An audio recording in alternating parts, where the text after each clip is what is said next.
स्थानीय निकाय प्राधिकार की 27 एमएलसी सीटों के लिए 9 अप्रैल को वोटिंग हुई और आज वोटों की गिनती जारी है। इनमें आजमगढ़ मऊ की जो स्थानीय निकाय की सीट है वो भी काफ़ी महत्वपूर्ण है। महत्वपूर्ण इसलिए है क्योंकि यहाँ पर त्रिकोणीय मुकाबला था। समाजवादी पार्टी, भारतीय जनता पार्टी और भारतीय जनता पार्टी के बागी यानी एमएलसी यशवंत के बेटे विक्रांत के बीच, और फिर बीजेपी ने एमएलसी यशवंत सिंह को 6 साल के लिए पार्टी से निष्कासित किया। आज आप देखिए ये एफसीआई गोदाम है बेलैसा का आजमगढ़ में, जहां पर ये काउंटिंग सेंटर है और यहीं पर ये काउंटिंग हो रही। 14 टेबल बनाए गए हैं सब जगह। अभी जो ये हम कहें जो मतपत्र है इनके बंडल बनाए जा रहे हैं। यानी जैसा हमने पहले कहा ये प्रेफरेंशियल वोटिंग होती है और उसी तरीके से वरीयता में इसकी काउंटिंग भी होती है। तस्वीर देखिए, विक्रांत भी टहल रहे हैं, अरुण कांत भी टहल रहे हैं, ये भी कैंडिडेट हैं। अरुण कांत भी कैंडिडेट हैं, बीजेपी के विधायक रहे हैं। इनके पिताजी इस बार रमाकांत यादव विधायक बने, लेकिन तब विधानसभा चुनाव में बीजेपी ने टिकट नहीं दिया तो एमएलसी चुनाव में टिकट दिया और मुकाबला इन्हीं दोनों के बीच माना जा रहा है। 14 टेबल लगाई गई है हर जगह। अभी बंडल जो है, जो मतपत्र है उनके बंडल बनाए जा रहे हैं। क्यों? क्योंकि कुल यहाँ पर 5 कैंडिडेट हैं और कुल 5,990 वोट यहाँ पर पड़े थे, जिनमें 4200 के आसपास जो वोट है वो आजमगढ़ में पड़े और 1700 वोट जो है वो मऊ में पड़े। अब 5 कैंडिडेट थे तो पांचों कैंडिडेट के अलग अलग नाम से देखिए जो वोट मिले हैं उसके बंडल बनाए जा रहे हैं और उसके बाद फिर वोटों की गिनती शुरू होगी। जैसा हमने पहले भी कहा, ये प्रेफरेंशियल वोटिंग होती है, यानी आप कैंडिडेट जो वोटर होता है वो कैंडिडेट को ईवीएम पर कोई बटन नहीं दबानी होती उसके लिए, उसको केवल जो बैलेट पेपर है उसमें एक लिखना है जिसको वो सबसे ज़्यादा प्रेफरेंस दे रहा है, यानी वरीयता दे रहा है।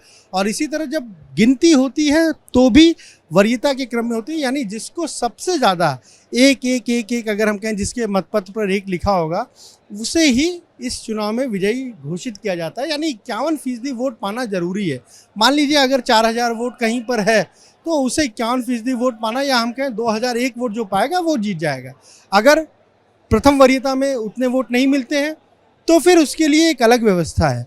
फिर जो जिसे प्रथम वरीयता में सबसे कम वोट मिले वो तो बाहर हो गया काउंटिंग की प्रक्रिया से, लेकिन उसके बैलेट पेपर में जिसे दूसरी वरीयता मिली होगी, यानी अगर जो प्रथम वरीयता में जो सबसे आगे है उसको द्वितीय वरीयता में ज़्यादा वोट मिले होंगे तो फिर अगर उसके वोट 51% हो जाते हैं तो विजयी घोषित हो जाता है। कई बार क्या होता है कि जब ना उसको वरीयता में 51% वोट मिल पाते तब बहुमत के आधार पर जो है वो वोटों की गिनती करने के बाद उसे विजयी घोषित किया जा रहा है। ये देखिए किया जाता है और यहाँ आप देखिए ये पूरा 14 अलग अलग टेबल लगाए गए। जैसा हमने पहले भी कहा कि हर ब्लॉक के वोटों को देखिए मिला लिया गया और फिर उसके बाद ये बंडल जो है वो बनाए जा रहे हैं, जिससे कि कहीं किसी को ये पता ना चले कि किस ब्लॉक का कौन सा वोट है या यहाँ किस ब्लॉक में किस पर्टिकुलर जो कैंडिडेट है उसे कितने वोट मिले हैं। तो ये पूरी प्रक्रिया है। तमाम सारे अधिकारी जो हैं वो यहाँ पर हमें नज़र आ रहे हैं और ये पूरा आप देखिए तो ये जो मतगणना केंद्र है यहाँ पर अधिकारी भी लगाए गए हैं, सुरक्षा के भी पुख्ता इंतज़ाम किए गए हैं, कहीं पर कोई समस्या ना होने पाए ये हम आपको लगातार दिखा रहे हैं। और यहाँ देखिए जो एजेंट लोग हैं वो हर एक चीज़ नोट करेंगे, कौन कहाँ पर आगे है, कौन कहाँ पर है। अभी वोटों की गिनती फिलहाल शुरू नहीं हुई है, अभी चूँकि बंडल जो है वो बनाए जा रहे हैं, उसके बाद ही वोटों की जो गिनती है वो शुरू होगी। हम आपको लगातार तस्वीरें ये दिखा रहे हैं भीतर की, जहाँ पर ये पूरी काउंटिंग जो है वो हो रही है और तमाम सारे जो कैंडिडेट के एजेंट हैं वो भी यहाँ पर इंतज़ार कर रहे हैं कि क्या नतीजे आएंगे, क्योंकि ये बहुत दिलचस्प सीट है आजमगढ़ की। दिलचस्प सीट इसलिए है क्यों, जब विधानसभा के चुनाव हुए तो एक भी सीट बीजेपी जीत नहीं पाई। 10 की 10 विधानसभा सीटें जो थी वो समाजवादी पार्टी जीत गई। तो अब बीजेपी की कोशिश है कि कम से कम अपनी उपस्थिति तो दर्ज कराएं। क्यों? एक अगर एमएलसी में उसका विधायक हो जाएगा तो एक उपस्थिति दर्ज हो जाएगी, तो इसलिए ये काफ़ी महत्वपूर्ण है। यहाँ पर आप देखिए लगातार जो है वो तमाम सारे जो लोग ड्यूटी में लगे हुए हैं वो लगातार अनाउंसमेंट भी यहाँ कर रहे हैं। हम आपको लगातार ये तस्वीरें भी दिखा रहे हैं, कोशिश भी करेंगे कुछ लोगों से। अरुण जी क्या है, अब तो वोटों गिनती है, क्या उम्मीद है? अभी मैं कुछ नहीं कह सकता हूँ जब तक काउंटिंग हो ना जाए। लग क्या रहा है, आप तो बड़ी मेहनत आपने की, 2017 से 22 तक बीजेपी के विधायक रहे, फिर विधानसभा में टिकट नहीं दिया क्योंकि आपके पिताजी लड़ रहे थे, अब एमएलसी में जब टिकट दिया तो आपने मेहनत की, लग रहा है कि साथ मिलेगा जनप्रतिनिधियों का, क्योंकि ये चुने हुए जनप्रतिनिधियों का ही चुनाव है।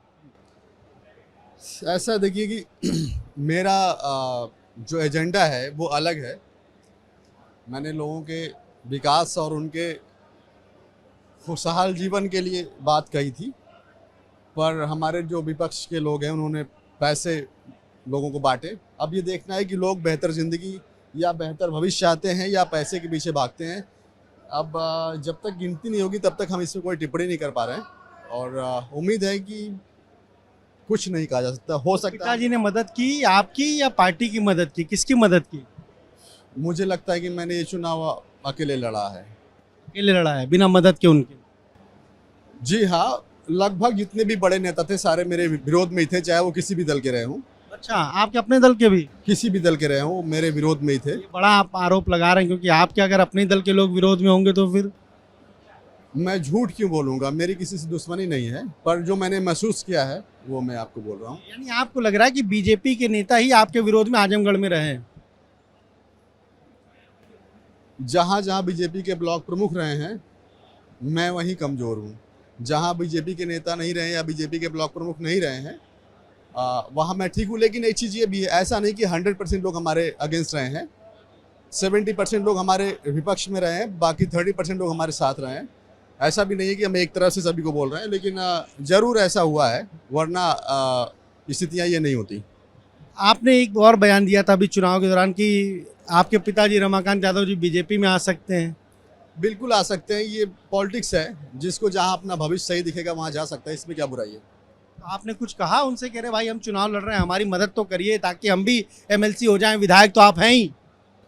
मैं उनको किसी तरह के धर्म संकट में नहीं डालना चाहता था, इसलिए मैंने जो मेरे से करते बना वो मैंने किया। अब बाकी उन्होंने क्या किया इसका मेरे को कोई अंदाज़ा नहीं है। चलिए, ये अरुण कांत यादव हैं, रमाकांत यादव के बेटे हैं और एमएलसी चुनाव में बीजेपी के कैंडिडेट रहे, लेकिन साफ तौर पर कह रहे हैं कि बीजेपी के लोगों ने ही मदद नहीं की। इधर एक और देखिए उम्मीदवार बैठे हुए हैं, विक्रांत सिंह रेसू, मुकाबला इन्हीं दोनों के बीच है। विक्रांत, आप से हमने पहले भी बात की थी और आज अब काउंटिंग हो रही है, उम्मीद है, भरोसा है जीत का? बिल्कुल, जितने भी टेबल पे देखा जा रहा है तो बहुत अच्छा मत प्राप्त हुआ और उम्मीद करता हूँ रिजल्ट बहुत अच्छा आएगा। तो जिस तरीके से पार्टी ने एक लेटर जारी करके पिताजी को आपके निष्कासित कर दिया, क्या उसका भी एक तरीके से जो जनप्रतिनिधि थे उन्होंने सोचा कि नहीं आपको अब जिताया जाए, एक मैसेज दिया जाए बीजेपी को, ऐसा भी है क्या कुछ? ऐसा कुछ नहीं है, ऐसा बिल्कुल नहीं है। ये इतने दिन के परिश्रम है उसका फल है। तो आप बीजेपी कार्यकर्ता तो आप भी हैं जी, और आप टिकट भी मांग रहे थे, लेकिन टिकट मिला नहीं तो आप यहाँ लड़ गए। अब मान लीजिए आप जीत जाते हैं, आज वोट आपको, आप कह रहे हैं कि दिख रहा है, जीत जाते हैं तो फिर पार्टी बुलाती है तो पार्टी के ही एमएलसी कहलाएंगे या निर्दलीय कहलाएंगे? वो बात क्या कहलाना पसंद करेंगे? अभी जो चीज़ हो रही है उसको देख लिया जाए, फिर वो बात की चीज़ है, बाद में देखा जाएगा। बीजेपी के उम्मीदवार हैं, उनने उनसे पूछा, वो कह रहे हैं कि हमारा तो बीजेपी नेताओं ने ही साथ नहीं दिया। अब इसके बारे में मैं क्या कहूँ, भरोसा है आपका? उनकी राय है, वो अच्छे से जानते होंगे। भरोसा है आपको? बिल्कुल पिताजी कुछ कह रहे हैं, वो हमें नजर नहीं आ रहे हैं यहाँ। नहीं, यहाँ क्यों रहेंगे? आएंगे, वो यहाँ हैं, आजमगढ़ में है कि लखनऊ? नहीं है आजमगढ़ में। अच्छा, शाम को यानी जब नतीजे आएंगे तो उस जश्न में वो भी शामिल होंगे? बिल्कुल, क्यों नहीं होंगे, हमसे ज़्यादा तो खुशी उन्हीं को होगी पिता के नाते। और अगर पार्टी कहेगी तो निष्कासन भी वापस हो जाएगा। अब वो सब बात की विषय है, अभी चुनाव है, चुनाव चलने दीजिए। देखिए, बिल्कुल विक्रांत सिंह रेशू ये भी उम्मीदवार थे, बीजेपी बागी हम कह सकते हैं इनको, रिबेल, क्योंकि लगातार चुनाव में टिकट मांग रहे थे, नहीं मिला तो एमएलसी के चुनाव में निर्दलीय खड़े हो गए।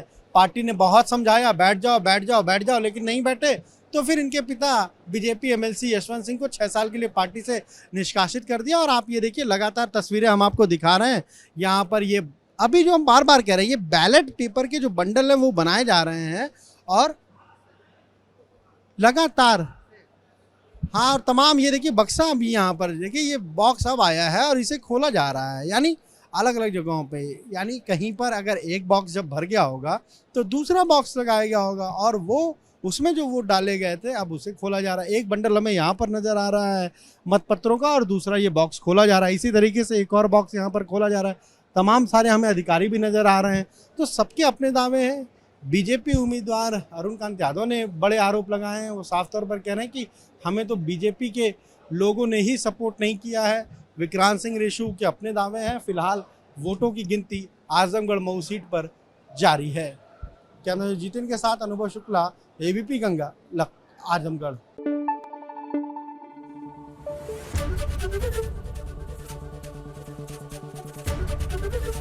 एबीपी गंगा, खबर आपकी, जुबान आपकी।